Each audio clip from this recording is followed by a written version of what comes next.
Greatest Cards of All Time podcast, following up on the most recent podcast we released on the Ferrell Brothers. Check this card out right here. A legendary dual cut signatures card of Wes Ferrell and Rick Ferrell on the same card. How appropriate is this? Just thought we had to comment on this. This came in the mail, and why not talk about it? Is that numbered 9 out of 15? 9 out of 15. Also? Yeah. Wow. Exactly. Unbelievable. One Hall of Famer, one should be Hall of Famer. Exactly. Talked about that in the previous podcast. These are legendary players. This is a legendary card. It's a 2011 Upper Deck printing, but two obviously older signatures, cut autos, right, placed on the same placard, placed on the same card. I like the coloring on it. I like the look on the card. I think they did a nice job, Upper Deck did, in 2011 with this dual cut legendary signature. Yeah, and last podcast we were kind of ripping, or at least I was ripping on most cut autos and how I don't like a lot of them, like it's not a check or what have you. The Wes Ferrell one maybe it doesn't look as good as the Rick Ferrell with the way they had to cut it. I don't know what was below. I agree with that. I agree with that, but pretty cool to have nearest each other, Yeah, exactly. It's the same size autograph, the way they just separated it, and and even the backing behind the Wes Ferrell autograph, it doesn't make it super obvious that it was cut the way it was. So overall, it's pretty appealing to the eye, I'd say, and I like the way the back looks. I don't know, Me too. It has Me too. I don't know if it's like an aged look on the back, kind of. Gold and red work well together. I do like too. that. Just kind of like that. But even the finish, gold border we looked at too. Even like just the whole kind of layout. Well, I'm saying like the finish, how it's kind of faded, how like the inside's a little made it look a little older, aged. Maybe aged vintage look to it. So last time we talked, you indicated these guys grew up in North Carolina, and I don't know if you mentioned this. These are farm boys. Did you mention these guys? Okay. No. They grew up on a farm.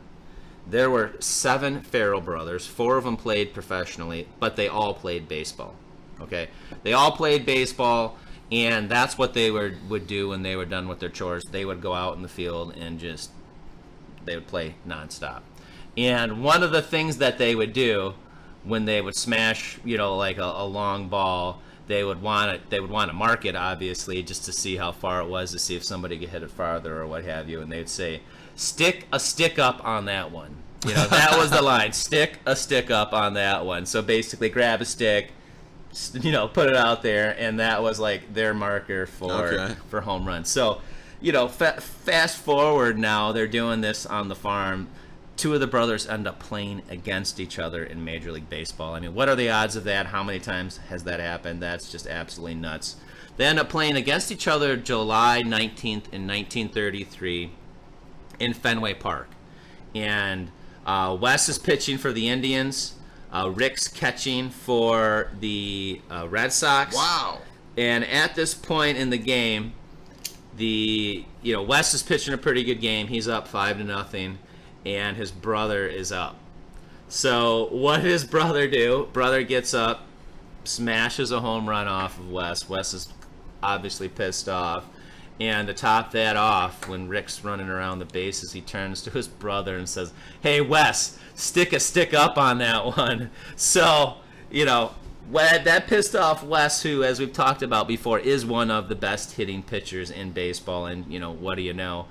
He gets up, he smashes a home run, and of course what he has to say after he's crossing home is, "Hey, Rick, looks like you're going to have to move the stick." So it's just crazy to think that these 2 guys grew up playing together on a farm. They end up years later playing in Major League Baseball. They ended up playing together for a total of 5 years. Oh, wow. Yeah.